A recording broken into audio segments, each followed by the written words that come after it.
Анан булар где-то кече обедтен кийин саат 5-тен өтүп жолду жапкан. Дом, в котором живет Акджол Зайнидин Улу, находится на кыргызско-таджикской границе в селе Кёкташ. Мужчина счастлив, что успел вовремя увезти родителей, жену и детей в безопасное место. Его дом попал под обстрел с таджикской стороны. Обстрел начался с таджикской стороны. Мы побежали домой. Я забрал из дома детей и родителей. Обстрел начался отсюда. Семью отвез в школу. Обстрелы были до 3 часов ночи. От обстрела из оружия различного калибра в селе Кёкташ пострадали несколько домов. Был также минометный огонь, рассказывают местные жители. В результате сгорел один из домов и погиб скот. Мы ничего не знали, не предполагали, что таджикская сторона начнет обстрел. Люди не были к этому готовы, все были дома. Мы помогли тем, кто остался дома, выехать из домов и разместиться в школе. В настоящее время ситуация в селе Кёкташ относительно стабильная. Конфликт на кыргызско-таджикской границе будет расследовать двусторонняя комиссия. Об этом сообщил глава ГКНБ Камчыбек Ташиев после двусторонних переговоров в приграничном поселке Достук Баткенской области.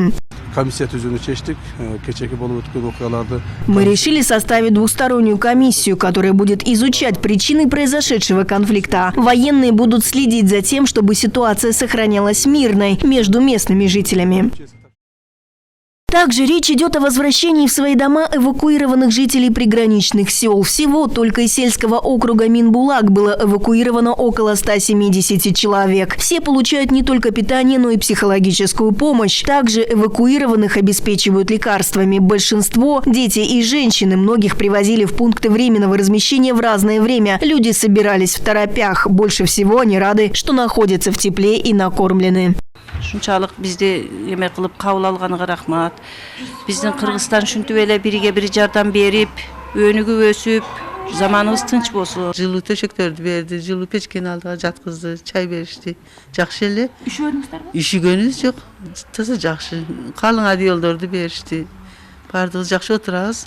По официальным данным, из зоны конфликта были вывезены более 11 тысяч человек. Из них 10 410 временно доставлены к родственникам. Еще 642 человека в пункты временного размещения. Из них 82 мужчины, 208 женщин и 352 ребенка.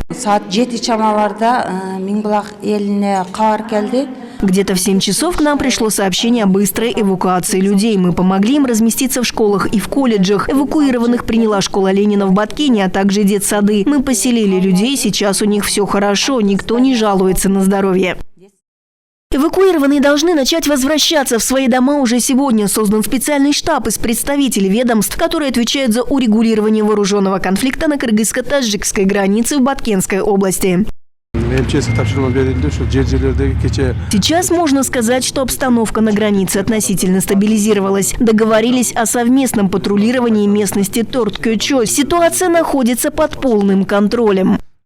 Конфликт на кыргызско-таджикской границе произошел накануне, в ночь на 27 января в местности Торт-Кёчо. Жители Таджикистана попытались перекрыть участок дороги Баткен-Исфана. Пограничные подразделения Кыргызстана перешли на усиленный режим несения службы. После переговоров ситуация успокоилась, однако вскоре после этого таджикская сторона открыла огонь еще на одном участке Чирдубё, сообщает пограничная служба Кыргызстана. Кыргызстан назвал это преднамеренной провокацией со стороны таджикских пограничников. Таджикские военные использовали минометы и гранатометы. В ходе переговоров ночью стороны договорились о полном прекращении огня, отводе дополнительных сил и средств, стянутых границ, открытии движения по автодороге Баткен-Исфана и совместном патрулировании приграничных районов с целью недопущения конфликтов.